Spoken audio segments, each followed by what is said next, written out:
سیدنا انس رضی اللہ تعالیٰ عنہ اس حدیث کے راوی ہیں، بخاری کی حدیث نمبر 1923، مسلم کی حدیث نمبر 195 ہے۔ رسول اللہ صلی اللہ علیہ وآلہ وسلم نے فرمایا کہ تسحروا فإن فی سحور برکت، کہ تم سحری کیا کرو کیونکہ سحری کھانے میں برکت ہے۔ بہت سارے لوگ رات کو کھا کر سو جاتے ہیں۔ اسی طرح صحیح مسلم میں ہے، رسول اللہ صلی اللہ علیہ وآلہ وسلم نے فرمایا ان فصل ما بین صیامنا و صیام اہل الکتاب اکلۃ السحر، کہ ہمارے اور اہل کتاب کے درمیان جو فرق کرنے والی چیز ہے وہ کیا ہے کہ ہم سحری کھاتے ہیں، وہ سحری نہیں کھاتے۔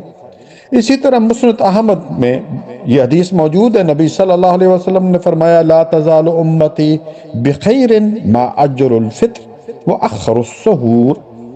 کہ میری امت اس وقت تک بھلائی میں رہے گی جب تک وہ افطار جلدی کریں گے اور سحری مؤخر کریں گے۔ مطلب پتہ یہ چلا کہ بھائی جب افطاری کا ٹائم ہو جائے، اذان ہو جائے، تو پھر بہت سارے لوگ انتظار کرتے ہیں، نہیں جی شاید تھوڑی احتیاط، نہیں، جب اذان ہو جائے تو جلدی افطاری کرنی چاہیے، اور سحری کو جو آخر وقت تک جو ہے وہ آخر وقت تک وہ کھاتے رہنے چاہیے، یعنی آخر وقت میں یہ نہیں کہ 1 بجے کھا کے سو گئے، 2 بجے کھا کے سو جائے اور اس کے بعد جو ہے فجر کی نماز بھی چلی جاتی ہے۔ جزاک اللہ خیرا، بارک اللہ فیک۔